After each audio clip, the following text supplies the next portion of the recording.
What up? What up? What up? Welcome back, y'all. This is the Mic Check Podcast with T and Q. We are back in this thing. Welcome to the show. Give people a chance to file on in here. Q, what's good? What's up, T? What's going on, man? Happy Sunday, brother. Happy Sunday. For sure, for sure. It is a happy Sunday. Every day above the dirt is a great day. So we're gonna give folks a chance to roll up in here. If you're in the chat, go ahead and make yourself known. Go ahead and drop a comment. Let us know you're here. We're going to go ahead and cook on these fight cards, and then we'll open up the panel for some folks to join in the conversation on the live side. We got the review hoarder. Oh, League of Legacy. What's going on, brother? Thank you for joining. I do believe we have some people coming over from the AM Sports Media, from the Angry Man podcast. So we'll give them a chance to file in as well. Maybe they're refreshing their drinks or something like that. In the meantime, hopefully everybody's having a great day, enjoying a great Sunday and all that good stuff. What's going on, Benaya? Thank you for coming up, brother. It was great hearing you on the air finally, getting your insight. We do appreciate you coming over to join us. If you've seen the AM Sports guys for a minute, you know myself and Q have been on their show. I've been on there a few times. Q pulled up, I think, one Saturday with the fellas. So, Yes, you know, it's you know, we're brothers supporting brothers. You dig? I said Heat and 5 at the beginning of the series, and now they're flirting with 4. Okay, Q, we got some basketball input. Yeah, man. Well, I mean, these two series have not gone at all the way that I expected. So kudos to all of the Heat fans and the Denver Nugget fans, the few that there may be, because their teams have really, really shown some things that I was not expecting, nor were anybody outside of Denver and Miami. So kudos to them. It's not the finals that most people were probably hoping for. You got the Lakers and the Celtics possibly, having a chance to do it. But, hey, man, you got to win the games. You got to get in the ring. If you're a fighter, you got to get on the court as a ball player. So the Heat and the Nuggets are definitely doing that. So big facts. And we definitely will have more basketball content coming very soon this week. Obviously, as these series are getting close to a close, we don't want to, sign anybody's in-game certificate yet. But we definitely going to evaluate. We don't know. We've seen some strange and crazy things over the last 5 or 6 years in sports. So I'm not signing the Lakers death certificate yet because they got that dude they like to call the king still on that team. So but we got a few folks in here, so we're gonna get into this boxing because we know this is what y'all came for. So as you can see, it's your boy T Word, my co-host Q.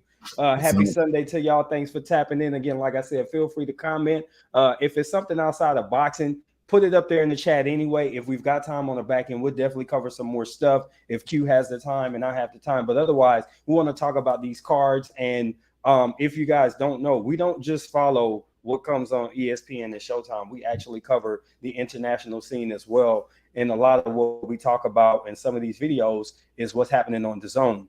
And those are a lot of UK, for us in the States, international cards. So we're going to start with that big card in Ireland. Unfortunately, I didn't get to see as much of that card as I anticipated I would because I had some other engagements. But Q, I know you got to see a good bit of it, and you did give some information leading into the fight, talking about Cully. So I do know that there was a surprise finish to that fight. So if you could, drop some game, we'll be interested to hear what you think. Yeah, for me, going into the fight, Gary Cully was a guy who was being highly touted as a potential world title contender once the current 135-pound guys kind of recycle through and they move up to 140 or age out in the case of maybe a Lomachenko or something like that in the next year or two.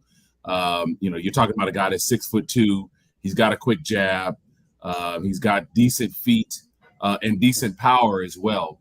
But he came up against a guy in Jose Felix who went the distance with Sandor Martin. I believe he lost. I want to say it was to one other guy. I want to look it up real quick so I don't misquote here. Let me see. Who is this guy fought previously? Because I know he lost to Sandor Martin and he lost to Isaac Cruz by TKO. and he lost to, is there any other losses on his schedule? So those are the main two guys that he's faced that would be familiar names that people would know about, Isaac Cruz and Sandor Martin. So he's a guy that's been to that level before. He was a good litmus test. He's kind of one of those perfect kind of gatekeepers that if you're good enough to beat me, then you're good enough to be on the world level. And unfortunately for Gary Cully, he made some defensive mistakes watching his work, sitting and definitely, setting his feet for too long. And he got caught. He got caught with a counter right hand after throwing his backhand. And he never was really able to recover from that. I believe that was in the third round. He got knocked down and he was never able to recover. He, fought through. I think he fought on for another maybe 2 rounds or so. I want to see here. Yeah, it was a TKO victory in the, let's see. Pull this right back up. What round was it?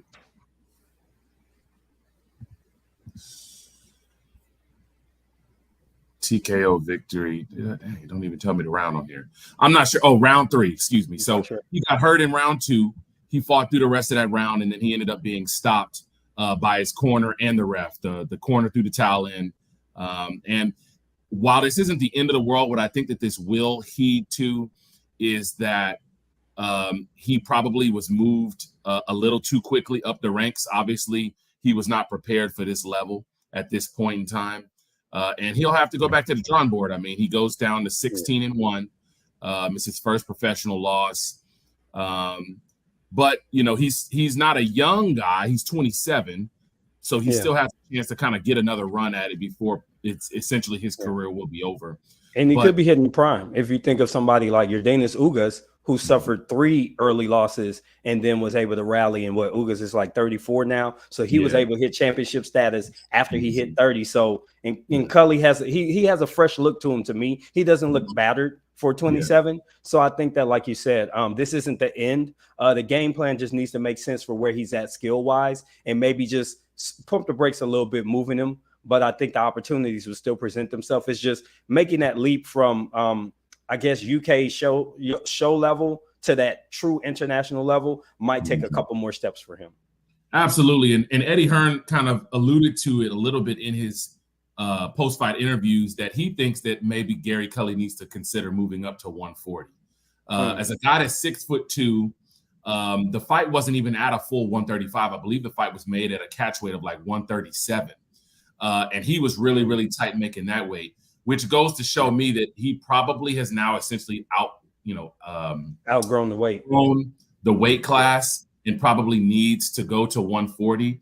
And I don't think that that's a bad move, because you're talking about a division where Eddie Hearn has a lot of guys. He's got Liam Paro. He's got relationships with Sandor Martin. He's got, Regis Prograis over there, be able to get up to that level. There's rumors that Matias is possibly going to sign there. Yeah, that's what I heard.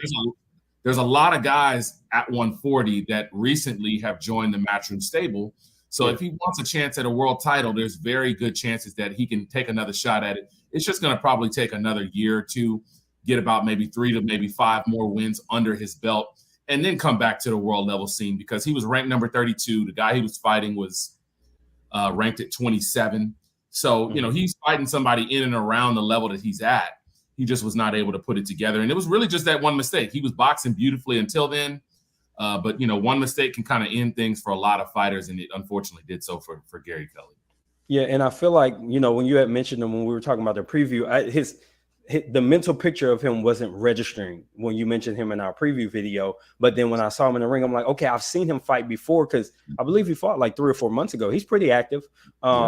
And I was like, okay, I do remember him. It was a pretty quick fight, if I'm not mistaken. His last fight out of there quick. Was a TKO victory in February, where he knocked out Wilfredo Flores on a, let's see, who was the main event of that card? Yeah. But and that's what I'm saying. I kind of remember the skills being there. So after that, I was like, okay, I kind of expected a better outcome for him. But again, he's somebody that's going to be able to shake back. Now, you made a video for something that unfortunately I wasn't able to get edited and get out to the people, something to cover that was supposed to happen on this card. So if you could briefly touch on the Breakus absence from the card. What happened with that? Are you aware of something specific that caused the pullout? Yeah, so essentially she came down with some flu-like symptoms the day of the fight. She said in a video that she posted on her social media that she felt great leading up to the weigh-in, felt fine at the weigh-in. It wasn't a weight issue. She made the weight fine. She looked fine at the weight. But something came up that evening, early morning, where she woke up with some flu-like symptoms and just didn't feel like she could give it her best go, and had to pull out of the fight the day of. Now, there was a rumor that day that what they were considering was moving her fight with Terry Harper, who is the current WBA champion at 154 pounds, moving it to this coming weekend's card, Mauricio Lara's rematch against Lee Wood. Lee Wood, okay. That would be cool. What's happened since then is that her part of the fight has been completely scrapped. So Terry Harper is going to get to fight this coming weekend, but I guess they decided that they were not going to be ready within that time frame to get in the ring. So Terry Harper is actually going to be fighting someone else this Saturday. So Terry gets to keep her date. She's been out of the ring about 6 months since she won the WBA title late last year. So, good on her that, she's able to get another fight so soon. And good on Eddie Hearn that he was able to do this, because in a lot of situations like that, fighters are waiting 30 plus days to get their date. To get a reset. Like a makeup date. And you didn't hear anything about it possibly being like COVID or something like that for Braekhus. It's just just illness. She never said that there was any kind of COVID related issue. She just said she woke up with a headache. She woke up feeling nauseous, and she didn't feel herself. So she didn't feel comfortable going into the ring in that state, which we can all understand. If you're going to go in the ring where you can possibly get knocked unconscious, you need to have all of your wits about you. So you can't go in there with a headache. No shame on that. She would have really ended up with a headache if that was the case. As we obviously for sure. So, and the reason I even mention that is because the athletes, specifically Jamal James, he had COVID a few times, and it really affected his stamina. And for them not to want that turnaround, that's why I was wondering if maybe that's what came out, because I definitely can relate to that. Once it hits you, your breathing and your stamina is different. So, but we're going to go ahead and move on to the main event on that card. So we had Chantel Cameron as the visitor to face Katie Taylor, two undisputed champions on the line. And these were for Cameron's belts that was 140, right? That was 140. Correct. 140 pounds. 140. So 140 pound supremacy between two undisputed champions. Katie Taylor, homecoming. I believe you mentioned she hadn't fought there in about 10 years. So she hadn't fought there since she was an amateur. Yeah. So, it's her entire professional career. She's been the road fighter. She finally gets one at home. And I'll go ahead and kick off with what I thought from the beginning. Educated Jab, welcome, sir. Salute. What I thought from the very beginning, the way that Chantel Cameron came out, I immediately thought of our conversation in the video. You said that Katie wasn't going to be able to physically use her size to her advantage because she'd naturally be either the same size or smaller. And it was evident from the beginning that Chantel Cameron was going to force Katie to bite down on her gum shield and stand her ground. And she applied pressure. And in my opinion, the first 2 rounds, she beat Katie up. I mean, she not beat her, she muscled her around. She had her way with her and she imposed her will. And I felt like Katie was going to need to do what we mentioned, and that's be a textbook fighter, because trying to brawl was probably going to get her in trouble. So now I'm going to toss it your way, and your initial thoughts when the fight first kicked off, first 2 or 3 rounds. What were you thinking as you watched? Yeah, I thought that Katie was not active enough. I thought that she allowed herself to be pushed back and didn't force the action in the center of the ring. There were points in those first couple of rounds where she had the center of the ring position, but then she would allow Chantel to double jab or triple jab, or literally just walk her to the ropes in a high guard without pivoting out and resetting herself in the middle of the ring. And you mentioned something there about her getting drawn into, having to slug it out. And it doesn't take a lot, unfortunately, for Katie to be drawn into that, because that's just part of her nature. It's just a sucker for the 50-50. It's one of her Achilles heels as a fighter, right? She's smart, she's fast, she has fast feet. She knows what she should do in fights, But for whatever reason, there's just this competitiveness in her that's like, oh, you want to muscle me? Okay, well, let's see how that goes. And unfortunately, she was not able to out-muscle the pressure fighter, because that's what Chantel Cameron is. Chantel Cameron is a strong jab pressure fighter who likes to lean on the front foot, throw combinations in sequence, and use a strong body attack. And that's exactly what she did, especially early on in the fight. Yeah, for sure. I definitely saw where Katie was not able to impose her will in the way that she has in the past. And she was actually on the opposite end of that. Now she's not a back foot fighter in that way, in my opinion. If she's able to plant her feet, shoe shine, let her hands go, throw combinations, counter occasionally, she can do really well. She just didn't have the space or the opportunity to do that because the pressure was coming. And every now and then I saw where Cameron would kind of she would just step off to the side a little bit, which would clear range for her punches. And she could just land a specific punch over and over. Eventually, Katie Taylor begins to catch the timing. And all great fighters have that clock where they can start to catch her timing mid-fight. That's why, Terrence Crawford is so good. He finds your timing and then he gets you out of there. And Katie started to do that. The problem was she wasn't going to be able to get this opponent out of there because she is the bigger woman, and she was definitely slinging the leather. So there was a lot coming back, taking some of the steam off her own punches. So she had to get some in order to give some. And that's never what you want, right? You never want to have to I got to give you 3, I got to let you hit me 3 times so I can get 3 punches in. And eventually you have to try and punch between the punches. I think around round 8 or so, I started to see her punching between punches, and I saw Chantel Cameron miss a lot more. I don't know if you noticed that, but I saw she was whiffing more, and I'm thinking part fatigue, but part Katie was finding a perfect range to get in, stick, and get out. So you could see that she was trying to pull the tie, but by the end of it, I think I don't disagree with the judges' scorecards because I think it was unanimous, the same score across all 3, but I think I had it. I think they finished 6-4, didn't they? Yeah, so 2 of them was 6-4, I believe, and then the last one was a one had a draw.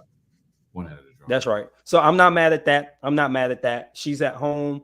Sometimes the crowd can sway you. I don't care how professional of a judge you are. So I'm not mad at the draw, but I think it was decidedly 6-4. What were your regards on the second half of the fight? Yeah, I think that what Katie was able to do, and I actually made a mistake there. It was not a draw on the other card. One judge did have it for Katie in the other direction. So it was 95-95. No, I'm sorry. I was right the first time. Excuse me.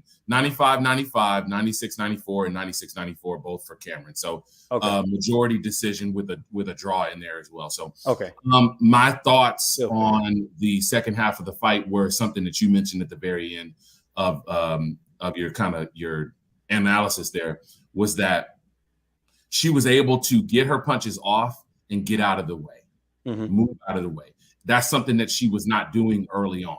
She would connect 1 or 2 times. She might miss 1 or 2 times, and then she would stand still right in front of Chantel. And see, that's the difference. When you go up in weight, you can't get away with that a lot of the time because you're fighting against guys that are going to be, or women in this case, that are going to be stronger than you, bigger than you, and used to being punched by people who might be probably stronger punchers than you.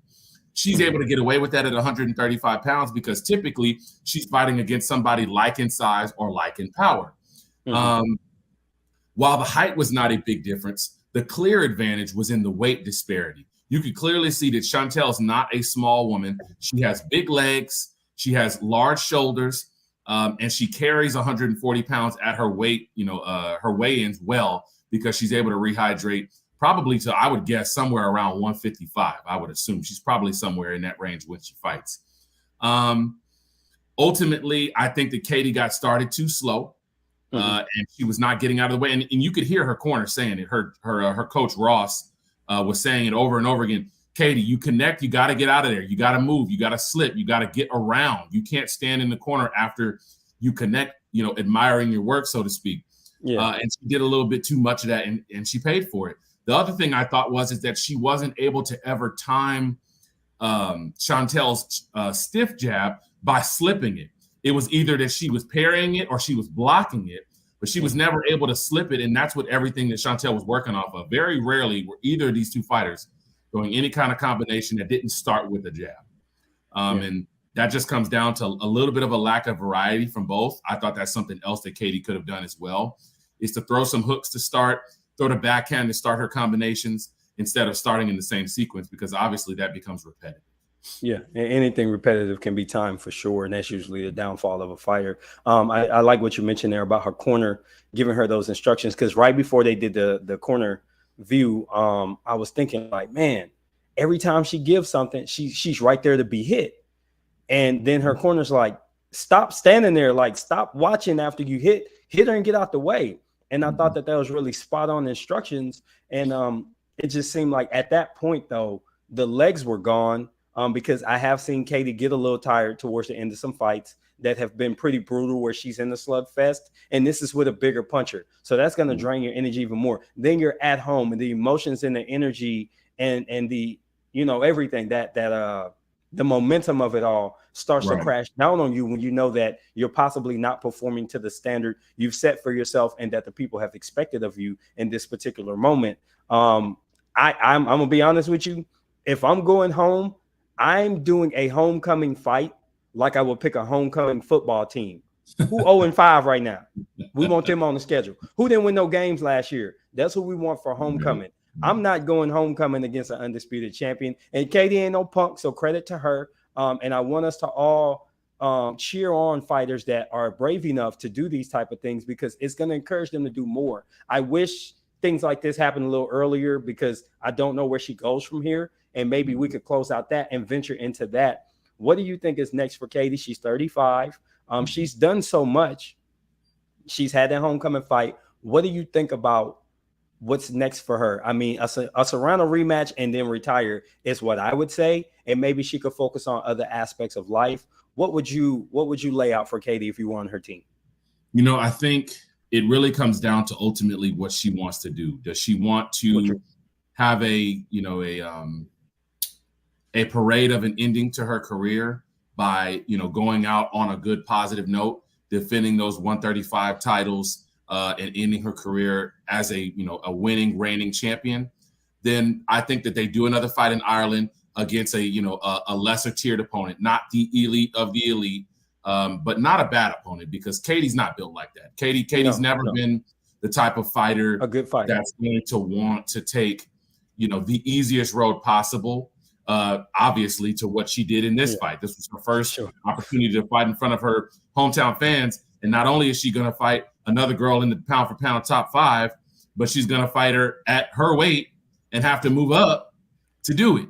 So it's very obvious that Katie's a very ambitious fighter, and that's what everybody loves about her. That's what I love about her. That's the reason why I give my time to sit down and watch her, because I can appreciate that.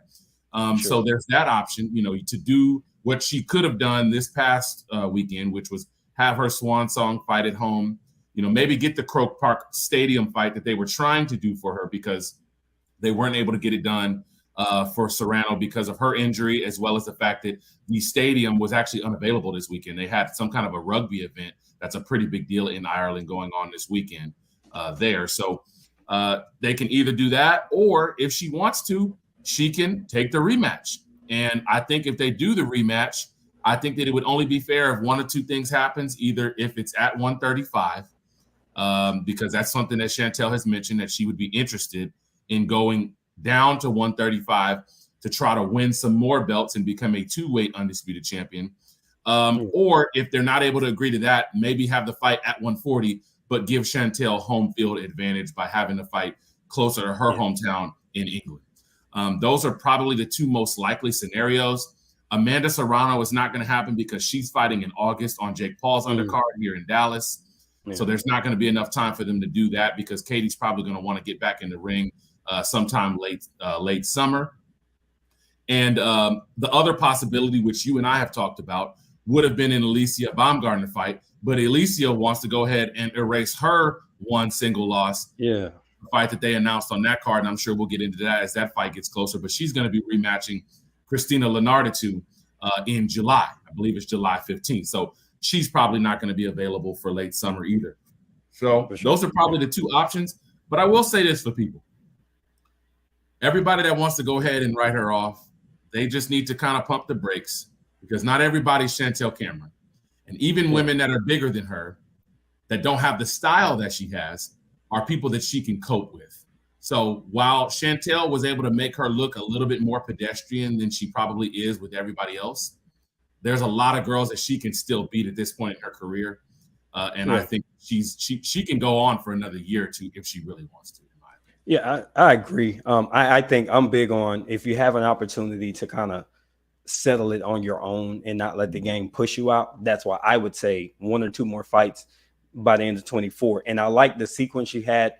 Rematch later this year with Chantel Cameron at whatever weight and location they decide. And then circle back to Serrano early 2024. And to be honest, I feel like they both can become ambassadors for the game and retire and go move around and help other female fighters and really elevate the next phase of the game, because Clarissa's not there yet and she's kind of brazen. So I don't think she's going to be a great ambassador until she fully retires. I think these 2 fighters are people who would bring in more eyes because they have the legacy and then they also have that thing about them that makes you like them. Like Katie's like a sweet person. Like you like her and then she can fight. Serrano's a sweet person. You like her and she can fight. Those are people that will make great ambassadors. And I feel like it's kind of time for them to really start to grab that for the hope of their sport so they can see more women come up. But that's something we could get into another day. I know we're going to talk about the women's card later this week because Clarissa's coming back and there's some other stuff on her card that's going to be fun. But let's get into some top ranked stuff. But before we transition to the other card, it looks like there's 4 people in the building. I don't know how many likes are there, but we do appreciate y'all for joining in. We are going to drop a link here. We want to kind of get our analysis in real quick, and then we're going to open up the panel for people to come on and chop it up with us. So be sure to hit that like button. If you're not already subscribed to the channel, please do so. We appreciate you guys supporting us, and we're going to continue to grow and get bigger and better and increase the size of our team and everything. So stick with us, and we appreciate y'all. All right, so Top Rank Boxing, man. How much of the prelims did you get to see? Because keep in mind, I didn't get to TV until around 4:30, 5 o'clock our time. So that's the end of the Taylor fight, and then I got over to ESPN just in time to catch Abdullah Mason finish up a fight. So how did you see anything prior to Abdullah? So I did actually see the Emiliano Vargas fight. Okay, was he before? It was before that. I believe it was on the ESPN Plus portion of the card because they did 2 fights on ESPN Plus, 2 fights on ESPN, and then 3 fights on the pay-per-view. And I was able to see the second fight of the ESPN Plus portion, which was Emiliano Vargas. And I tell you, man, I tweeted it during the fight, but I liked what I saw from him. He's the best young Vargas. Yeah, he's fast. He's strong. He has some decent head movement. Obviously, he inherited his dad's strong hook, his strong lead left hook. So it looks like he's the goods. Now he did take a little bit too much punishment against Hasso, the guy who he was fighting here. But Hasso was 3-0. So he fought an undefeated guy. He's only 4-0. And the guy he fought, Rafael Hasso, was 23 years old. And he's, I think he's like 19. So, he's already, well in there, and they're kind of throwing him in with some solid contenders around the level that he's at as far as prospects are concerned. So that was an entertaining fight for sure. Yeah, I saw that one. So I'm looking at the card, and I just realized I actually saw a little bit more than I initially thought. So let me pull it up real quick. So for those out there that don't have it, I'm using a Boxing Showtimes app. It gives you the card. It gives you a little breakdown of who's fighting, just in case you're not 100% familiar. And it covers every network. So international, you're able to find out how much the pay-per-view costs and everything. So anyway, check them out. I've been using them for about a year. Anyway, I saw Floyd Diaz, which was a pretty decent fight. That was before Abdullah Mason. He got Desmond Lyons out of there in round 6 of a 6-round lightweight fight. Honestly, quickly on Abdullah Mason, my boy got to move up to 140. He weighing in the towel every time, bro. Like, and I'm talking, it's like a flag. He wrapping the flag around it. It's time to move up, sir. That lets me know you busting at the seams. He's a tall 135. I think he needs to go to 140, but I believe they're trying to move him a certain way at 135 because you know how Top Rank does with their prospects. He could probably stay more active at 35 than 40 with people that would be good competition for step ups. Yeah. And, you know, I think honestly, a lot of it also has to do with the simple fact that Top Rank has a lot of pull at 135 right now. So, you know, they're going to try to keep as many of their guys around that weight class as possible, even if they're prospects, because that's just the weight class that they have a lot of, you know, control over. Yeah. We only really have one belt right now, you know, at 140 pounds. And even if that fight happens between Josh Taylor and Teofimo like we expected to, it's not necessarily a situation where they're going to be able to retain that belt on their side of things. So that might have been what they've held him back from. But ultimately, if he's having a hard time making the weight, man, you got to move up. I know, you know, guys usually like to at least contend for a title at the weight they start at before they move up. But sometimes, man, you just need to listen to your body and just go on from there. And see, he's still at the developmental level. He's still like his high is this 6 rounds. This is his first 6 rounder. And he went all 6, well, almost all 6 before he got the knockout. So to me, it's a good time to move before you start to really make your way up the ranking system. Cause you're still not even getting into qualifiers and stuff yet. You're still just padding your record. I think he's like 9-0 at this point with like 7 knockouts. So he's a great fighter. I like what I see. Not at Keyshawn Davis level, I don't believe, but the skills are there for him to have a higher ceiling. But then Emiliano Vargas, like you mentioned, was next on the card. I did get to see some of that. His knockout was what, 2nd round? That was the 2nd round he got him out of there, didn't he? See, it was only a 4-round fight. I believe it was the 3rd round. Okay, no, so you're right. Okay, he got him out of there early. Yeah, so then the card switches over to ESPN Plus from the YouTube stuff to the ESPN Plus stuff. And Nico Ali Walsh, I didn't watch that one. I went and got my food ready for the night because I don't need to see Nico every 2 months. I know they're keeping him active and they're keeping that name out there and he's actually doing the work, but what you really gonna do at 160, bro? So I don't need to see you every time you fight because I know they're putting you in there with. I don't call fighters trash or anything like that, but he definitely getting in there with some cans, with some dented cans. Did you get to watch any of it? I did. I watched the whole card or that whole fight. How did he do? Like, how did the fight turn out? There's a lack of variety with his work. I think he's limited. 1, 2, 3, 4, 1, 2, 3, 1, 2, 3, 4, 1, 2. He's very, very predictable to put it, you know, lightly. And the guy he was fighting, Danny Rosenberger, I thought he won the fight. I mean, it ended up being a split decision draw. You know, with one card going both ways and then one card going as a draw. I thought that he lost. I thought he lost the fight because he clearly was not able to land like he wanted to. His jab was not landing well enough, and he was having a hard time dealing with Rosenberg's movement. Rosenberg is 13-9-4. And, you know, from a overall standpoint, while he is a solid boxer, you know, if you're Nico Ali Walsh, they put you in there with that guy because they think that you can beat him. And I don't think that he did. I think they're going to do a rematch of that fight. And it's funny because I was thinking the same thing. I'm like, man, this guy's really busy and active. But Nico only has 9 fights. And he started fighting in 2021. So that is very, very active for just under 2 years. Yeah. But, I mean, that's what you should be doing at that early point in your career, especially for a guy who doesn't have a whole lot of amateur experience at all. Yeah, he hella raw. And I think that we need to get back to the days of guys developing off air. And maybe we just see the highlight like, hey, before we roll the cameras, this happened, you know, that type of thing. All right. So then the next fight up, I was back for this one. And man, so Andrew Maloney, Junto Nakatani. Yes.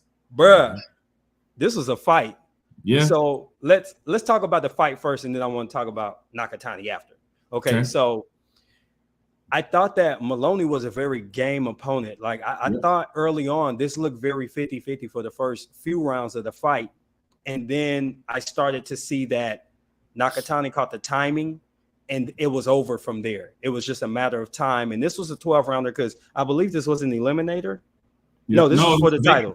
Vacant belt. Yeah, vacant belt. 108 115-pound vacant belt, junior bantamweight for the WBO. Okay, the top ranked belt, as they say. But anyway, so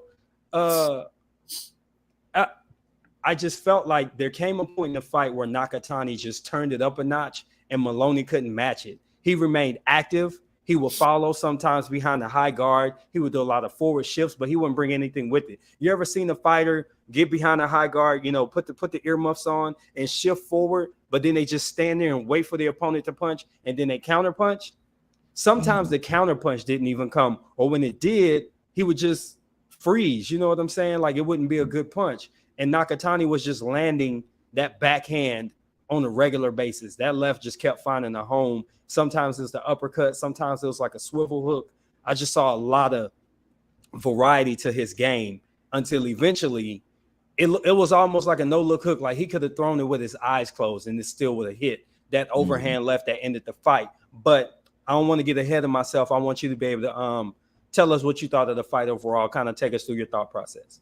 Yeah, I thought it was a strong fight. I definitely agree that it was one of those situations where there's a clear decided size advantage and a strength advantage from a punching perspective. Mm-hmm. And once he was able to get him hurt once Maloney got hurt once in the second round, he was knocked down 3 different times. Nakatani really was just teeing off on him. He really was just trying to time him coming in. It's the smaller guy having to try to break the seal on things to try to get to the inside where he can touch him. And he was just meeting him at the front door, essentially. And eventually he was able to get the knockout, which was very, very impressive. That's going to be one of those top 5, top 10 knockouts of this year. And it really just seemed almost unfair, man, because if you look at Nakatani, I mean, he's bigger than Inoue.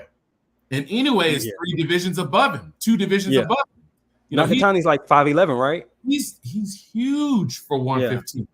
I mean, so I can't imagine eventually where that guy can get to if he's able to continue to win.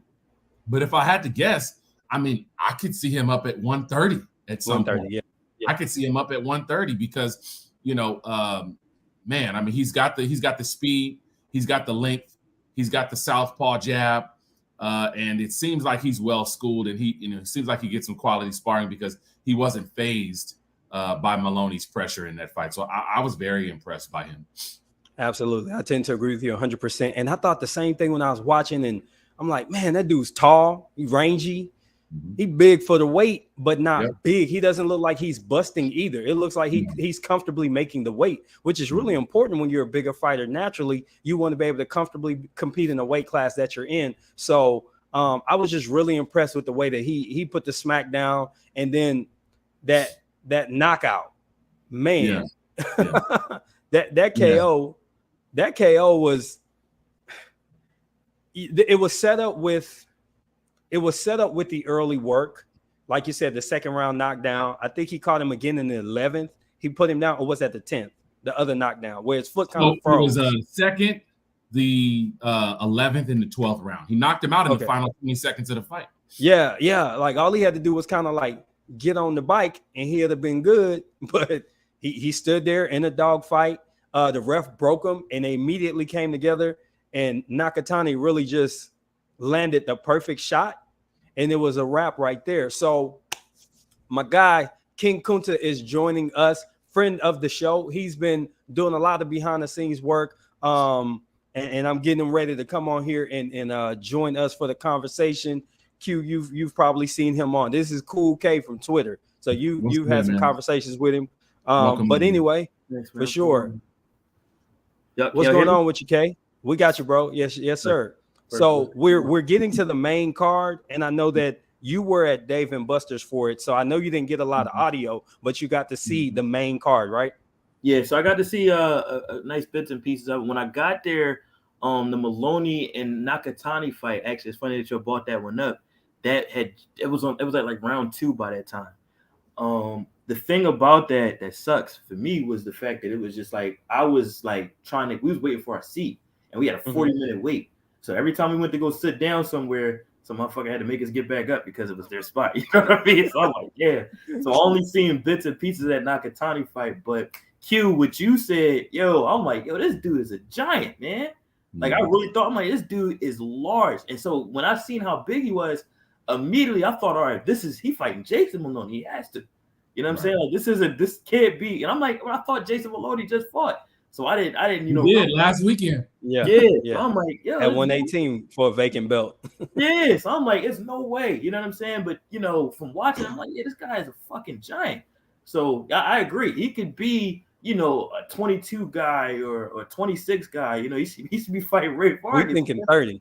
Thinking 30. Yeah, he up there with Shockey. I'm putting the cap at 130, and the reason why I'm doing that is because the smaller weights, it's a lesser of a step, right? Mm-hmm. So naturally, going from 115 to 118, a lot of guys do that. A lot of guys go from 115 up and to 118. down. Really, the key difference is going to be once he gets to, if he does, because he has to continue winning. If he starts losing, then he's going to stop moving up in weight naturally. For sure. But if he continues to win and Top Rank really pushes him, once he gets to 122, those are when the bigger steps are going to start to happen, because that's when it's going to be more about size than just about speed, because all of these guys are sparring each other, right? You're going to see a lot of 118s spar with 108s. You're going to see 115s spar with 122s. 122s are not often going to do a lot of sparring with 130s. They're just not, because that's not realistic to what they're going to be facing in the ring, unless it's just strictly to be working on certain things. Right. The one thing I will say, though, and I think he played it smartly, and I'm sure we'll talk about it when we get to the Loma Haney fight, is that he was winning that fight and clearly was going to be the victor going into that 12th and final round. But what he also probably knew is that while I'm a top-ranked guy, I'm co-promoted by Top Rank. Right. Andrew Maloney is a top-ranked guy through and through and through. He's been on like 5 or 6 cards. I see what you're saying. He was the A side of that fight, essentially. If you didn't know anybody going into that fight, you would have assumed, well, this is the guy that should win this fight because this is the guy they're talking about. You got the story about him and his brother. His brother won a belt last weekend. They came over together and started fighting here in 2020, during the pandemic. So he's not going to leave anything to chance, which is a smart move. And he took it away from the judges so that they couldn't, take the fight away from him. And I'm going to tell you, man, for people that have told me about him, because I didn't start watching him really until about 2 fights ago, he is serious business. But that's no surprise, because Japan has a lot of great fighters, 130 and below. They got a lot of great. They're definitely coming up the ranks for sure. Got the comment here from Trill Clinton. I've met him in person. Dude is small as hell. Well, but Trill, if I'm not mistaken, ain't you like, yeah. I mean, for an adult male, 115 is small, but I'm looking at it now, 115, I'm looking at it now, man. He's 5'8", and he's got a 67-inch wingspan. He's at 115. Okay. He's a welterweight. This dude says welterweights that fight at that height and reach, man. Like, come on, man. Yeah, he's small compared to, a regular adult at your Walmart, but you know what I'm saying? Yeah. So. What y'all think about that kick, like that knockout, man? That shit was beautiful. I mean, it was a perfect overhand fight. Like what? That's what we were just talking about. The way that it was set up, it was timed perfectly to where he could throw it with his eyes closed, because Maloney stopped. At first, he was kind of shifting and slipping and moving his head off the line. And fatigue, he had been knocked down a couple times. It finally caught up to him, and the head was right where it needed to be for the majority. Once he knocked him down in the 11th, Q confirmed that was the 11th round where he caught him, and it was right down the pipe. He knew he could throw that punch repeatedly, and Maloney wasn't going to respond. And that's definitely a candidate for KO of the year. In fact, I've got it at the top. I think the Wood-Lara fight, I think that's a candidate too. If I'm remembering the knockout, maybe it was a knockout that happened that day. Yeah, it was. It was a strong knockout as well. Yeah. Okay, so that would be my top 2, but maybe I'm a prisoner of the moment. That knockout last night was just better. It was so stunning in the way that the dude he left his body for a second. He went to shadow realm. Yeah, but he got slipped to the shadow realm, man. Like for real. I mean, okay, looks like we got some video. Hold up. Go ahead. Can you add it? Or I got added. Go ahead and add it. All right, I'm gonna add it now. All right, let's go ahead and get a view. Let's see. Dang it. Oh, Run my. it That back. was devastating. He is laid out. In Hey, turn the bruised volume off. fashion. We don't want to get a copyright strike. Yo, what They the posted this on their social media. It's cool. It's cool. damn? That was crazy, man. I All right. know. And Run what it it really again, was, run it man, again. if you watch at the very beginning, he's parrying the jab. Look at Parrying the that. jab. Just waiting for him to take that last step to come in. That's really what it is. Yeah.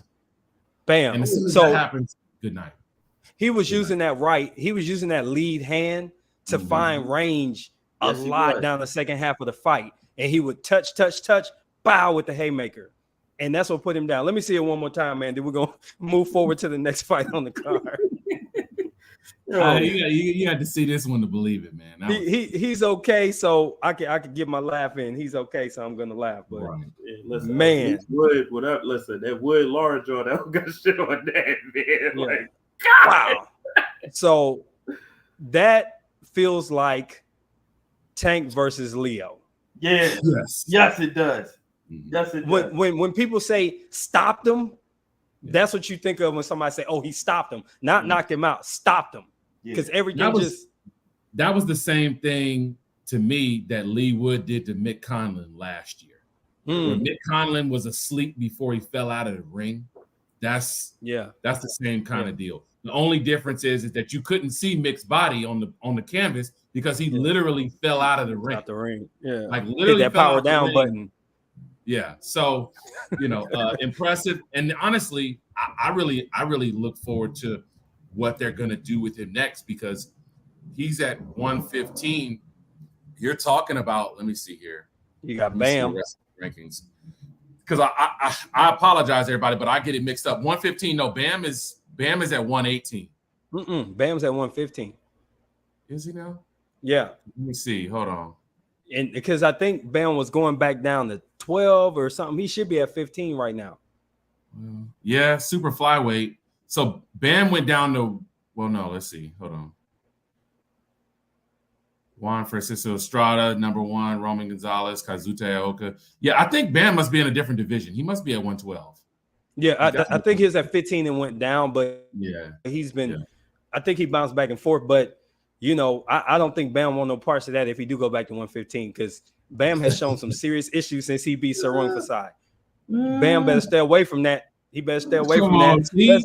he could have an off night and come back. Man, you losing faith No. already? Last two fights been rough, cuz I'm telling you, last two fights, Bam got to go back to the drawing board and fix some things and then go back up there and fight. I'm not saying he can't do well. I just think right now, what I've seen the last couple fights, I just don't see the same dude that beat Sarung Fasai. So we'll see how it goes. It's some little things like lateral movement is throwing him off, and he's getting too comfortable shifting behind the high guard. And I don't mind the high guard if you switch it up, but he started to rely on certain stuff that will get him beat against faster, better foot fighters. So and Nakatani's tough. So let's move down the card a little bit and let's get to this comment. This is my cousin right here.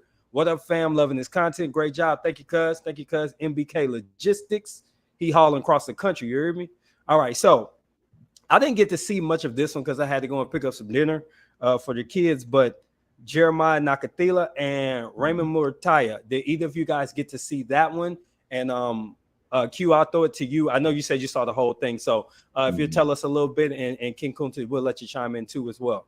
Go ahead. Yeah, I thought that coming into the fight that this was going to be a strong test for Murtaya, but it really, really wasn't. I mean, honestly, Nakathila looks shot, and he looks the same kind of shot that he ended up putting Miguel Berchelt in after Miguel got knocked out by Oscar Valdez. He looks like he either didn't really spend a whole lot of time training for this fight. I know that he, for a long time before he got his first big chance, not too long, I think it was maybe a year or two ago with Top Rank, he was, a police officer and had a full-time job and was kind of just doing boxing on the side. But that's how he looked in this fight. It did not look like he was very well prepared at all for Raymond. And Raymond took full advantage. I mean, he was picking him off at the front door. It didn't really seem like he really had any kind of idea what he wanted to do. And I mean, he didn't even last a round and a half, man. The fight was over in the first 12 seconds. the second round. So not not a much lot to say about it. from it. But another guy that Robert Garcia is building, another SoCal guy that Robert Garcia is building, and I think eventually you're going to see him moving up some top ranked cards because he's definitely got some skills. Raymond definitely is a guy to watch out for in the next year or two. Yeah, I saw his last fight. And I like I said, I didn't get to see that one because I was on the move. And then, you get your traditional fluff. And I got back just in time to see Valdez and Lopez. And I'll lead on this one. And so this is a rematch. And honestly, I kind of thought Valdez would be a little bit more prepared for what Lopez might do. But it looks like Lopez came in with a different game plan that in fits and spurts was very effective. I thought that certain things that he would do, it was just throwing Valdez off. And I mean, honestly, since basically Valdez highlight reel stoppage, he's looked a little actually since his getting popped dirty or whatever, he hasn't looked the same to me either. And I'm not trying to take anything away from Shakur's win over him, but he just hasn't really looked like the same fighter since then. And I thought that Lopez came in with a really good game plan to make Valdez do what he wanted him to do. And he was able to keep range at times. He was standing there and get the better of him in some of the 50-50 situations. And I thought that the game plan was good. And from an optic standpoint, I thought it was a really close fight. And I just feel like Valdez might need a change of pace. He might need a different voice. I don't know if he needs to get away from Reynoso, but maybe they need to bring in somebody that's a different voice to kind of take what he has and see if they could shift his skills a little bit. Because Valdez is 28? So no, he can Valdez still is 32 now, man. Is he 32? He's 32, Damn, man. He was born. Well, he debuted in 2012. So he's been a pro fighter for 11 years. Okay. Well, yeah. So maybe what I'm saying isn't going to be a good fit for him, but I think that it's time for just some calibration. Maybe you can't change things, but you can still calibrate. You could look at somebody like Deontay Wilder. He's never going to change from who he really is. But I thought Malik Scott was able to show some calibration in him when they went in there and fought against Helenius, that brief fight. And I think that you could have that type of success with Valdez and just tweak what he's doing. I see some minor things that he can fix, and he's just fallen in love with certain aspects of what's worked for him up until now. And I thought that Lopez saw those things and he exploited them in the fight. What'd you think about it? Yeah, I think for me, I think that Valdez has become too reliant on his hooking. I think that he's become a little too reliant on that catch counter that he's known for. It's kind of like, to me, it's kind of like a pitcher who becomes too reliant on their fastball. Eventually, if you hurt enough people with the same punch, unless you're a generationally talented puncher, which only very few guys are. You brought up a guy, Deontay Wilder is a perfect example of somebody that has won, 20 plus fights with the same punch. Yeah. You have to be able to change it up. You have to be able to show them something else. And I think that that's something that Valdez needs to work on. But honestly, man, Valdez is a guy who started at 122, won a belt at 126, won a belt at 130. That's where he's capped out at. It might just be that he's tipped out of his prime now. A lot of these guys below 130, once they get to their 30s, they're not able to reinvigorate themselves like guys above 147 can. Guys who are above 147 regularly fight into their mid-30s, while guys who are in their mid-30s that are below 130, they typically start to have, chinks in the armor. A perfect example, while he's not necessarily just as old as him, is Chocolatito. Chocolatito looked awesome against Juan Francisco Estrada in the second fight, but the third fight, he clearly lost. I thought he won the second fight, and I don't think that he should have even had to do the rematch for a third time. But, age catches up with everybody. Not saying that it is with him, but what I will tell you is if he goes in and he has the same kind of performance against El Vaquero, Navarrete, I think it's going to be a very, very difficult fight for him if he's winging wild punches and missing as badly as he did on occasion. He was able to land, but he was missing quite a bit as well with those kind of no-look hooks that he likes to do on the catching counter. Yeah, for sure. I tend to agree with you. And, having time to kind of process what you just shared about his age and then thinking about how close to prime are you? He's not been in a bunch of wars, I would say, to say that he's physically out of the prime as far as his prime being beat out of him. But it's possible that the wear and tear could be catching up depending on personal lifestyle and things like that. There's a lot of factors that play into it. I just think that if he wants to prolong his career, he's going to have to make some changes to what he's been doing, and hopefully things will get better as he decides, how he wants to spend the rest of his career, however many years that's going to be. So I think King Kunta, he's on the call, so he's unable to speak right now. We'll circle back to him later. Let's get into the main event, man. He'll have some time to chop it up in a minute. Let's get to the main event. All right, so Devin Haney, Vasyl Lomachenko. We had some ideas of how this fight would go before it started. But when you get into the fight, sometimes we don't know what these fighters have been working on. And sometimes they come out and surprise us with a completely different game plan. And it can be effective. And sometimes it could be the dumbest shit you ever seen. So I'm going to throw it to you first. And let's break it down in quarters. Let's do round 1 through 3. Let's talk about that first quarter of the fight.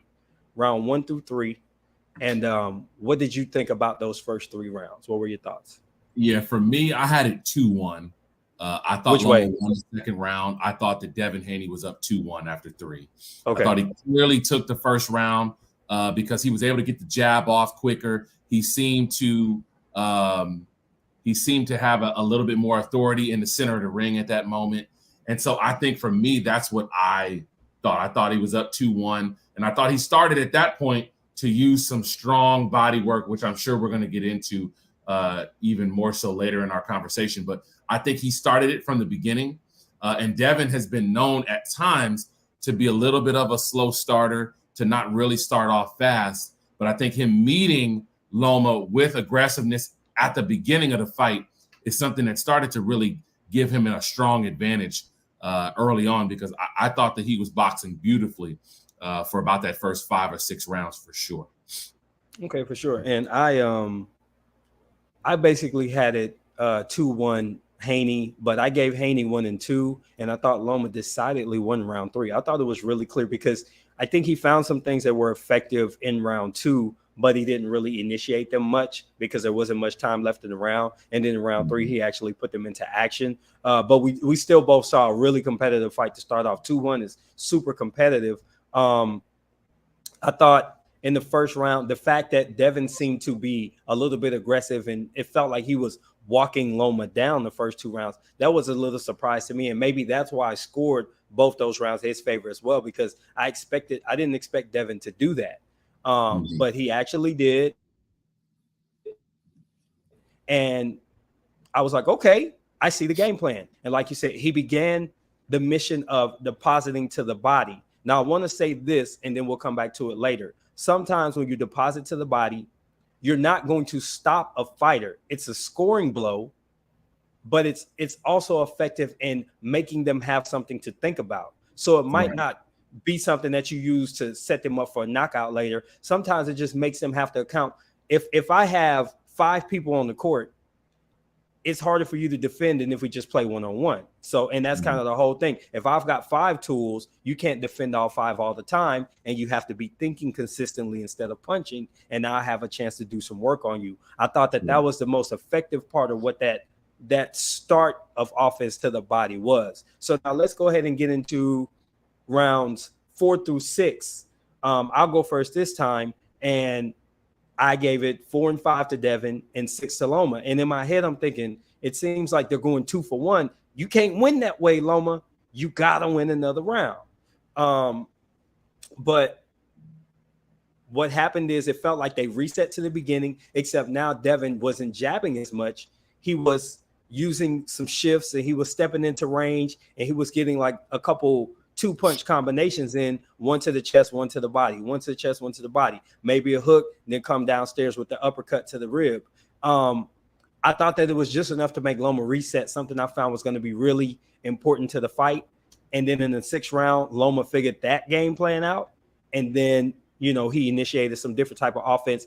The entire first half of the fight, I thought Devin controlled the real estate well. He determined how fast they would fight, and where the fight would take place, except a couple moments where Loma actually got him on the ropes. What were your thoughts on the next 3 rounds?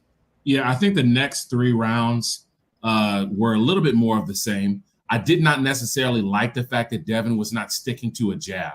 Yeah. Devin's jab is the strength of his offense in a normal situation where he's on his game.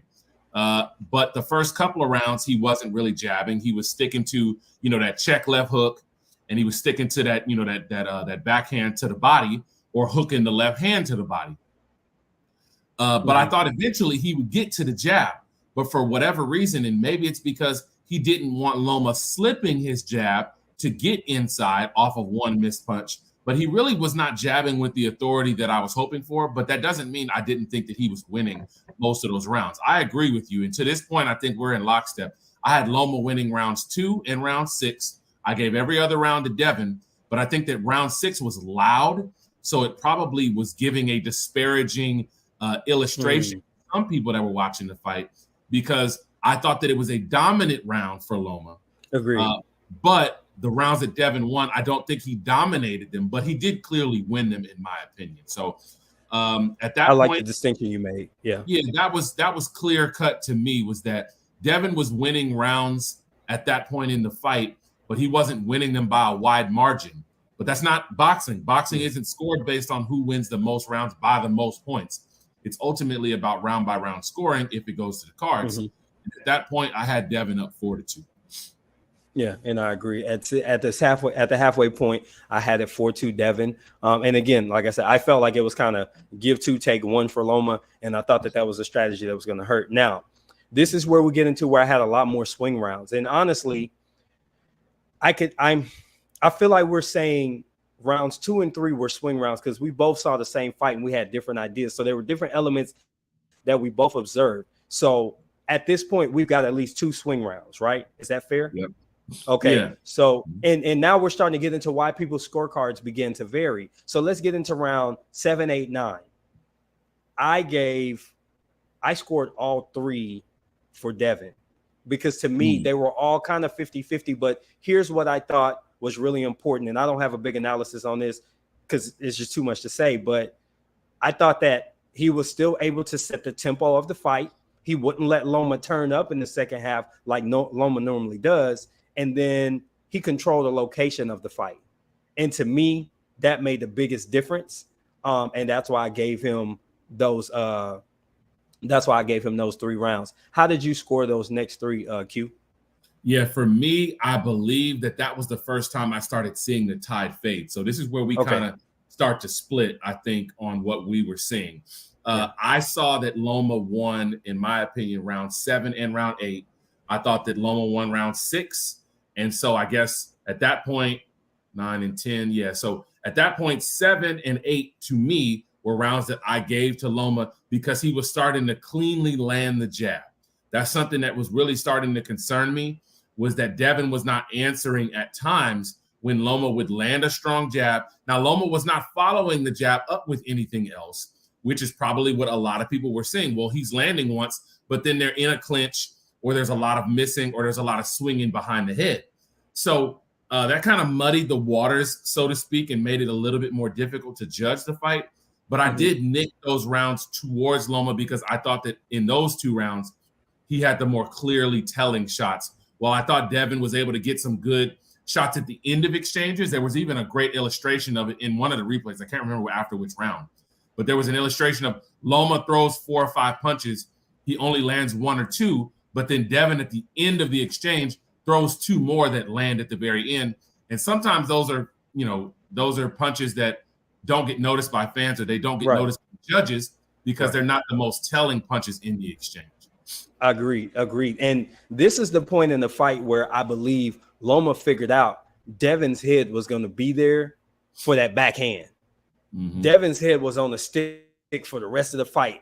That fade that a lot of people told me was going to happen, Devin definitely demonstrated that fade around round 7. I would say 8, 7. He still was doing some of the same stuff, but his output went down dramatically around 8. And that fade happened, and it was like, what are you going to do as an adjustment because now Loma's got you. And there was no adjustment. That backhand landed for the rest of the fight. So at this point for me, now my cards are starting to spread because now I've got it 7-2. Because I ended up, I'm just going to tell y'all up front, anybody that saw the little recap video, I ended up 8-4 for everybody that doesn't know. And I even had on Twitter. Dave already. You had it 116, 112. Yeah, I did.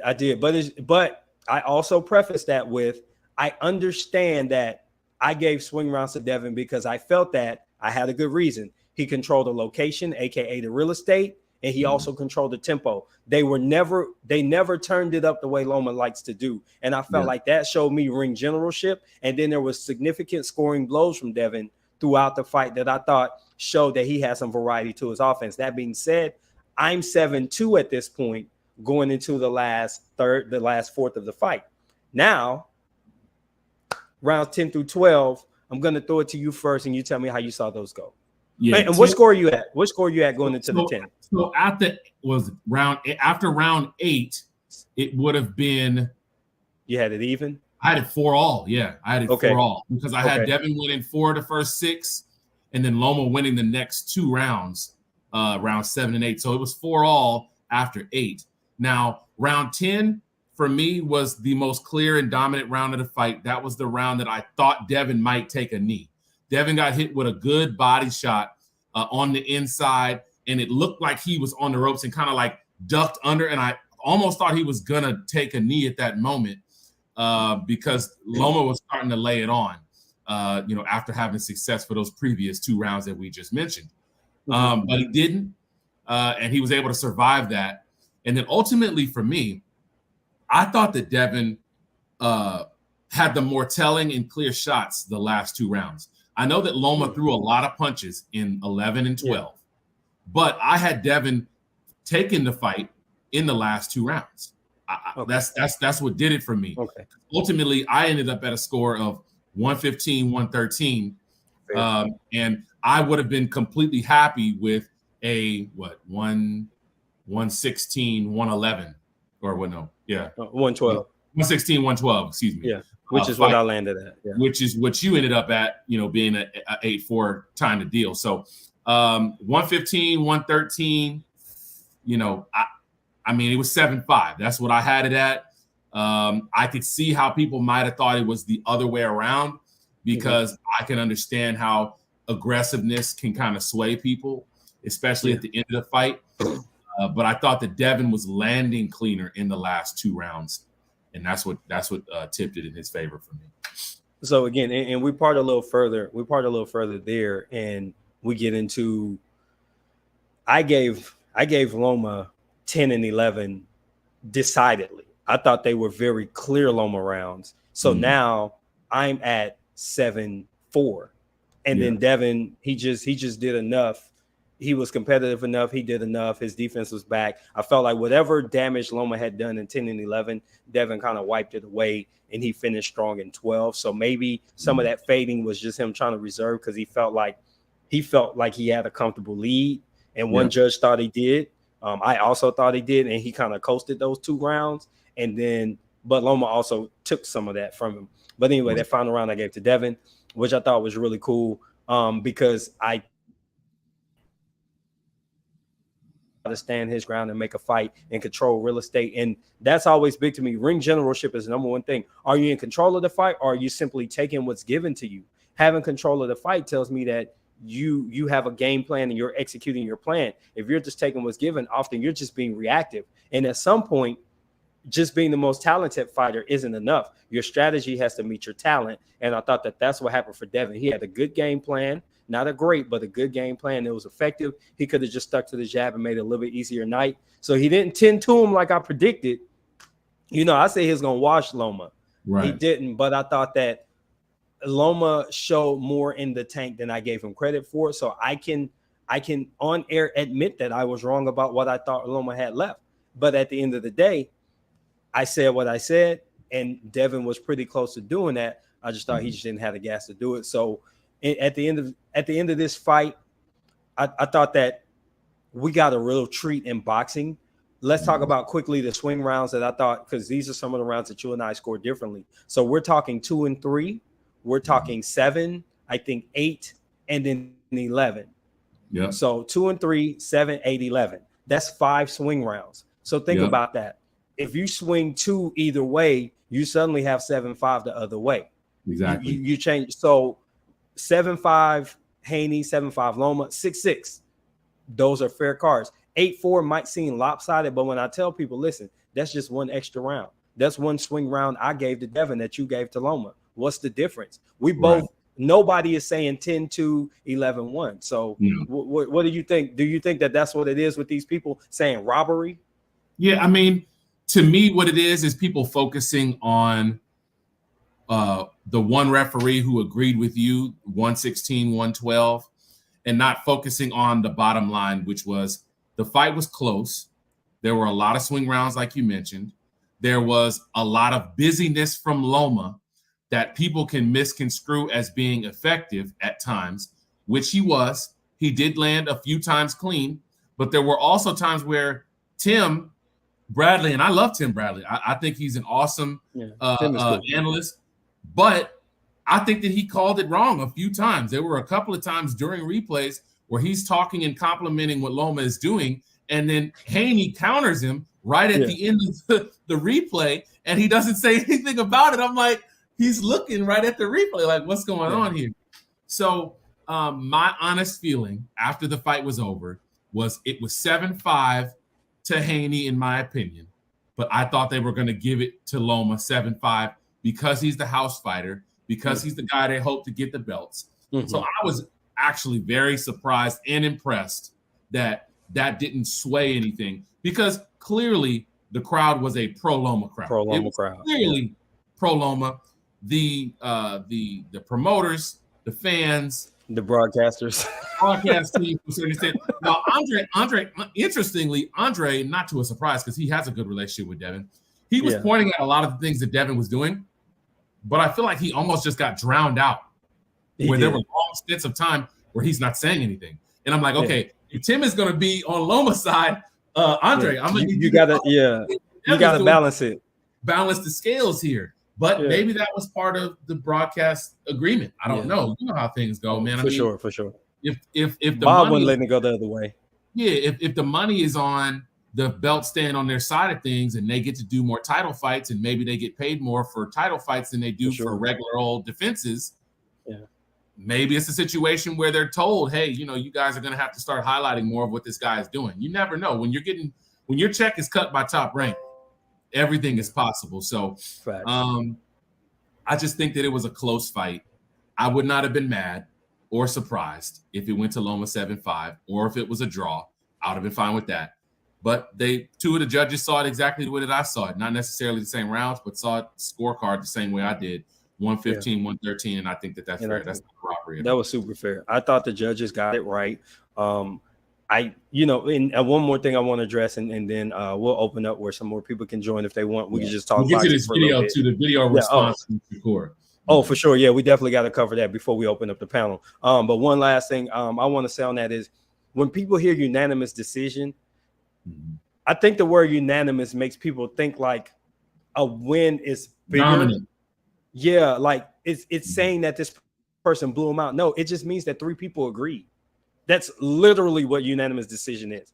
3 people unanimously picked this one person, and most of them picked it at the same score. I don't see anything wrong with that. That unanimous decision bit is just weird to me that people were just complaining. Like, I can't believe it's a UD. I can't believe it's a UD. And I'm like, yeah, but all 3 judges called it the same way. So it is what it is. You know what I'm saying? But let's go ahead and cue that video. This is Shakur. This is Shakur's response after the fight was over. Devin's already left the ring. They've already announced the winner. They bring Shakur in. And for those that didn't get to see it, and I unfortunately didn't get to hear this audio live because I actually watched it at a sports bar as well. And as soon as the decision was announced, they went back to music. So I didn't get to hear any of this until I got home. So. Okay, yeah, you can go ahead and run it. You got to turn the volume back on too. What was your assessment of what you saw tonight between Devin Haney and Vasily Lomachenko, 2 men in your weight class? Lomachenko should be an undisputed champion. He won. Wow. He won that fight. What was it about his performance tonight that makes you say that he deserved the win? He landed the cleaner punches. He landed the cleaner shots from there. And he pushed the pace. What was... So, I mean, if you want to talk about what he said, which is what we're here to do, right? Yeah.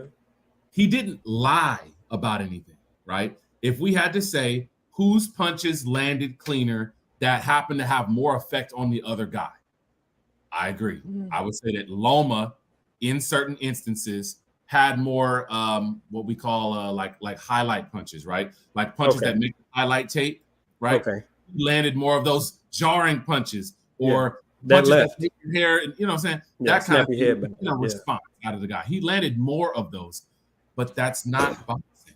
And the funny thing is this is from a pure boxer who's not a power puncher. So you would think if anybody would appreciate pure boxing ability, ring generalship, a clean jab, stabs to the body, which is something, ironically, Shakur loves to do. Shakur got that from Floyd, I'm pretty sure. Stab the backhand to the body, get the guy's hands to drop so you can bring it up top. I was surprised, but honestly, that just goes to more of a personal rivalry, I think. I think that Shakur sees Devin as his equal, and he sees Loma as a guy that he wouldn't get as much credit for beating. So I think that that's probably why. I think, honestly, if you put him on a lie detector, I think that Shakur would tell you he wanted to be the guy to do it, which is why he was hoping that Loma would have still had those belts. Because now if he beats Loma, well, now it's like, well, he already lost. So Devin already did that. Devin already beat him. So and he already lost before that. People always forget that, but he lost. T.O. beat him. Already. So, they would say, oh, well, he's on the slide or whatever. But I agree that, he landed some cleaner shots at the end of the fight, but the fight is scored round by round, and we just broke it down for everybody. So I don't see his point in saying that Loma clearly won the fight. I mean, if you wanted to give it to him by round, maybe, but it's like you said. I mean, this is the ESPN guy. This is a house guy saying that he thought the house guy won. Yeah, you know what I'm saying? It's sports. It's there's entertainment, and there's the entertainers within entertainment. There's a certain amount of that has to be there, and that's exactly what happened. Ken Kunta, he had to jump off the panel, but he did jump in the comments to say, keeping it real, average fans only care about aggressions. That's why they scream robbery. Facts. Yeah, that's true. I've been in live streams where we're all watching the fight, and the comments are this guy's winning because he's look at him. He's in his chest. He's coming forward, and it's like, yeah, but he throwing like 5 punches, and like Kunta's saying here, he's missing most of them. Literally just said that. He's just active. He's just active. So at the end of the day, that doesn't tell me the story of the fight. What's the other guy doing? He's countering well. He's controlling the pace of the fight because he's making his opponent move and follow him. So he's kind of puppeteering the fight.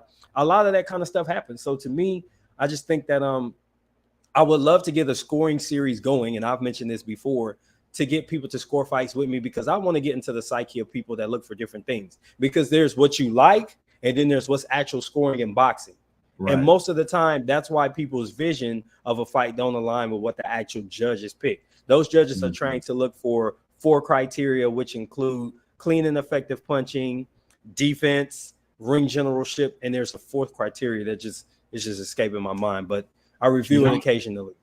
I'm gonna go ahead and pull this up just so we can talk about it just quickly. It's a tweet that went out with the punch stat, so everybody can kind of get a perspective on this. Because ultimately, even this, which is a great tool to use, it's not something, number one, that the judges have access to during a fight. And it's also not something that necessarily tells you who's winning the fight round by round. Because there was one round that they credited, Loma with landing 20 punches, and then Devin only landing 2. But that's only in one round. So unless he gets a knockout or a knockdown, that's not going to have as huge of effect on the fight as most people would think. So you're talking about, Loma throws almost 170 more punches, but only lands 14 more. So if you're basing it on these punch stats that ESPN provided during the broadcast, well, that tells you that, Loma spent a lot more energy throwing punches, but he's also the smaller guy. So when you're the smaller guy, you're almost relegated to having to do that, because otherwise you're standing at a distance where you can't punch.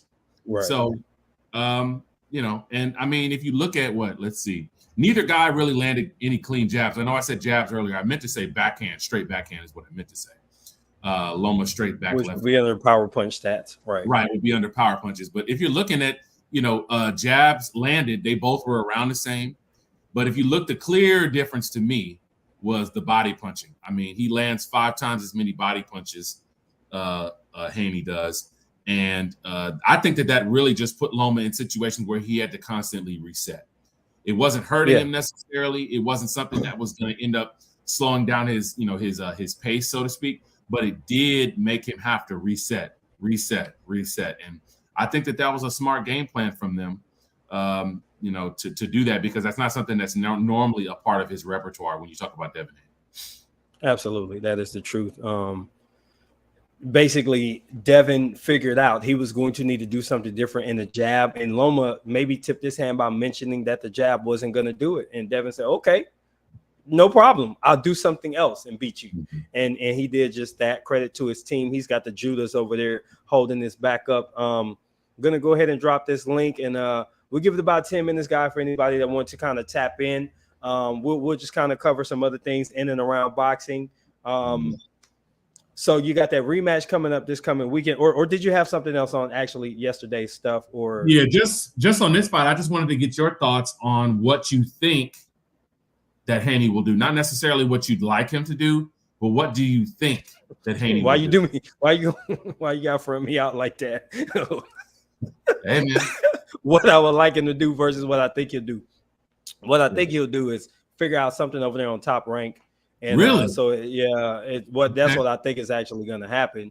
But my preference obviously is because this is what Bill said after in their press conference when Devin came out. Bill said Bob hasn't called yet saying Shakur's name. So what that means to me is you need to call us to get the Shakur situation going. He's tipping to the fans. This is what we'd like to do. So Bob, you have to let us know Shakur's available so we can make it happen. And I think at some point Shakur said he hadn't heard. Basically, he had been given the gag order on pushing the fight, but yet and still he's getting up there antagonizing the rivalry with Devin. Well, he's done 3 interviews where he mentions Devin. In his post-fight interview, he mentioned that he's gotten the best of Devin multiple times. So I feel like it's a setup for a fight. So that's what I'm thinking is going to happen. But I think for the Haneys and DHP, if they want to do something big money, especially if they're thinking about leaving 135 anyway, fight Tank at a catch weight. He'll take it as long as you agree to the rehydration. I'm sure he'll fight at 137, and y'all will get the bag, and you can do whatever you want with them belts. You don't even have to pay sanctioning fees, and you can drop them and go up to 140 and be great up there. So I think it's Shakur. I just don't know when. What about you? Yeah, man. I think this is probably where we split. I think that what will happen is he's going to demand for Shakur or a Loma rematch if they wanted to do that, or anything on the Top Rank side. He's going to ask for more than what he made this past fight. And I think that Bob is not going to want to agree to it. I think that the only reason they did this one time was because, number one, he was already under contract, so they had to give him the fight. And number two, they probably honestly thought that he was going to lose to Loma. So they figure, well, we'll go ahead and give him the money he wants for this fight because it's going to give us control of the division back. We're essentially buying the division back because, we don't believe that Devin Haney is worth $4 million. But we'll go ahead and pay the taxes so that we can get these belts back on our side of things.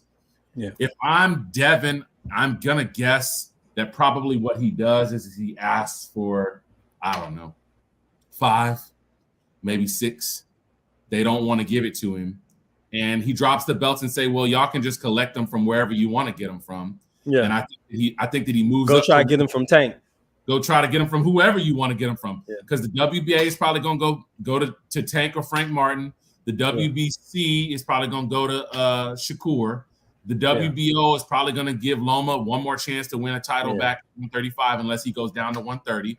I think that's what Loma should do, by the way. Loma should go down to 130, fight the winner of Valdez Navarrete. That's a great fight, and that's a winnable fight for Loma. And then what the IBF, I don't even know who's ranked highly in the IBF at 135. I can't remember. I think it's a international fighter. I was going to say it's probably somebody. It's an I think it's a Russian guy. But, all those belts, split, and then now it's more difficult for whoever's going to try to go undisputed to go ahead and do so. I think, honestly, with the way that things are going, I think he's going to go to Matchroom. I think that he's fought on PBC cards before as a showbox and undercard fighter. He's fought with Top Rank. But I have never seen Haney having the relationship with his promoters that he seems to have with Eddie Hearn. I haven't seen it. I've never seen Haney going to other promoter shows when he's not signed to them. I haven't seen Haney speaking so glowingly about another promoter. And now with the fact that it sounds like, Subriel Matias is going to go to Matchroom. That's what it sounds like. Regis is already over there. Liam Parr is already over there. They got a guy named Dalton Smith who's going to be a big-time draw in the UK at some point in the next year or two that's going to be over there. They're going to be trying to push him at 140. I think that he'd have a lot of options at Matchroom. And while those fights are not fights he'd be favored in when you talk about Matias and Prograis right now, I think realistically those belts will still be available to a Matchroom fighter because those are where the belts are going to be for the next at least year or two. So that's where I think he goes because I think that's where he's going to get the most money outside of a one-off Tank fight. And I don't think that he would sign long-term with PBC because I don't know what else they would offer him outside of a Tank fight long-term to get himself some belts again. There's nothing over there. Like he don't even – I just want him to fight Tank, period. I don't care if it's for the belts because I feel like those are two of the better – lightweights, and Devin's going to move up anyway. So whatever happens at 135 stays at 135 or 136 or 7 or whatever super weight they come up with. That being said, I just think that that's a really competitive fight that's been brewing for a minute, and I don't want Tank to age out of the best time to have it, which is Devin is maturing and peaked right now to a degree, and Tank has matured and peaked to a degree that I think this is the prime time for them to fight. And then right behind that, one of them should fight Shakur. I think that would be good for all three parties as well as good for boxing. Now, I pulled up the rankings while you were speaking for the IBF, and here's something fun to think about. So it is a guy, undefeated fighter, Lemos. Not familiar with him, but he's 28-0 at number 1. And then you've got vacant number 2. So you've got Loma and Shakur at number 3 and 4, respectively. And then Isaac Cruz and Frank Martin are 5 and 6. Well, look there, man. There's your fights right there. There they go. You think about if them belts break up, you could have 4 champions at 35. It would look a lot like what 130 has 4 different champions right now. Yes, it does. No unified champions yet. Yeah, not even unified. 4 different champions. You could see the same thing at 35. And I mean, honestly, I don't even think Tank will want to take that actual belt because he don't want to pay the sanctioning fee. Because if he cared about it, I feel like he would have been in hot pursuit of them belts before in a different way, and it just hasn't happened. So that dude just want to make money, and that's all too. I ain't mad at it because he's still knocking people out, but I don't think he cares about titles enough to pursue. But anyway, your point of all of what you were saying was specifically what Haney would do next. And he's got some figuring out to do, and then he's got to figure out, if he wants to get a promotional home or if he wants to try the free agent mercenary route, kind of like Canelo does, and sign very specific things for very specific tasks. And I think right now he's got enough notoriety heat on him to do so. So Let me see. King Kunta says, I think Devin needs to leave 135 yesterday. Yeah, and that's why I don't think he'll fight anybody at 135. Like, he'll get Shakur at 40, and he'll get Tank at a catch weight. And I think the only thing they need to do is agree to a rehydration of 10 or maybe they say 15 pounds. Because I still believe that Tank believes he can beat Devin enough to where he'll do what he do with it. Looks like Q's got the graphic, and then looks like the panel kind of dried up on us today, so we're probably gonna roll up out of here in a second, guys. But let's go ahead and get this graphic up. What you got there, Q? Yeah, so I'm looking here. This is Boxing Scene's sanctioned body rankings from May 1st. I don't think that all of these people, these separate sanctioned body, I think they do monthly, most of them, monthly rankings, and they update them. So this was 3 weeks ago before the Devin Haney-Lomachenko fight. But if you're looking here, I mean, it's very obvious and clear to see that Loma is probably going to get another crack at the WBO if Haney was to vacate it. I doubt they're going to move him very far down the line. We already know that Shakur is also highly ranked with the WBO. So that may be a fight that they make if Devin vacates. You may do a WBO/WBC double vacant title fight there. And then you're going to have Gervonta Davis and Frank Martin, who are ranked in the top 3 slots, with William Zepeda splitting them there for the WBA. So I think that fits perfectly for what I've been suggesting, to be honest with you. I mean, it's not the number one fight that I would like. Obviously, I'd like to see Devin and Shakur, or Devin and Tank, or Tank and Loma. I'd like to see all of those guys fight each other, but just my honest feeling on what will most likely happen, I think the best option for Tank would be a fight against Frank, and you can fight for the WBA vacant title when Haney does go ahead and vacate to move up. That's just my opinion on what will happen, but we will see, because it looks like if things stay the same, those are the fights that have lined up. And who knows? I mean, they may even be able to, PBC may even be able to wiggle 2 titles out of there, because Isaac Cruz is ranked number 2. So if Loma is fighting for the WBO belt, you know, maybe they can go ahead and snag the WBC and then do some kind of a unification after that. And then you have to consider, is Loma going to switch spots with anybody, because he just lost and Shakur just won. So within 30 days of each other, Maybe one guy wins. Yeah. But then you also, if you move Loma under Shakur, and then Isaac Cruz comes up with the fight, and then you got to flip them too.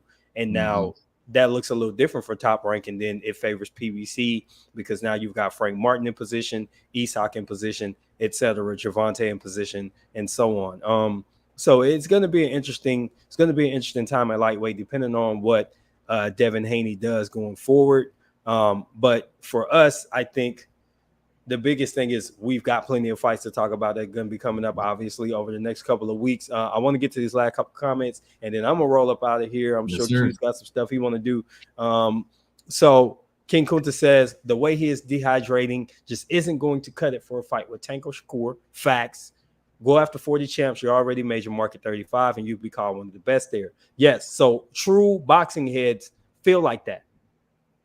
A casual fan is going to feel like, nah, you can't leave 35 without fighting Shakur and Tank. And they don't understand. Tank don't care about the belt, so they ain't got to be at 35. And Shakur is going to eventually end up at 140 or even 47, and they're going to have to meet anyway. They just both need to probably try to keep their records pretty clean for it to mean more, because if either has more than one blemish when they meet, everybody's going to say they waited too long because they're the same age. I mean, one of the best at 35. We got you, bro. We got you. We understand what you were saying there. So, Q, do you have any closing thoughts before we get out of here? Yeah, man, just really looking forward to another weekend, man. Next weekend, we have, Lee Wood trying to get his WBA belt back at featherweight against Mauricio Lara. That fight was all action last time, and I expect that it'll be more of the same this coming weekend. And I believe that there's one other fight. Which other fight am I missing? I got you. It's another card that's happening. Mick Conlan. Mick Conlan is fighting Luis Alberto Lopez for the IBF featherweight title. So you're going to have 2 UK cards going on, and something interesting that everybody needs to realize, that Luis Alberto Lopez fight is going to be a Top Rank co-promoted fight, because Mick Conlan does have a deal with Top Rank.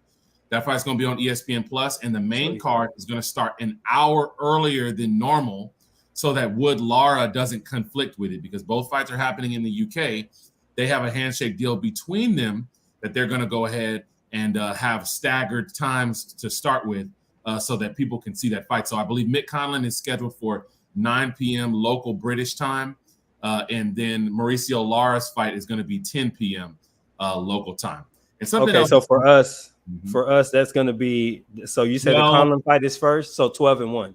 12 and 1 o'clock is the start 12 time. ESPN Plus, 1 DAZN. Okay. Central Standard Time. Central Time. Yeah. Go the ahead. one fight that I am a little bit disappointed is not going to be that I at least haven't seen yet is Lawrence Okolie is going to be defending his WBO cruiserweight title against Chris Billum-Smith.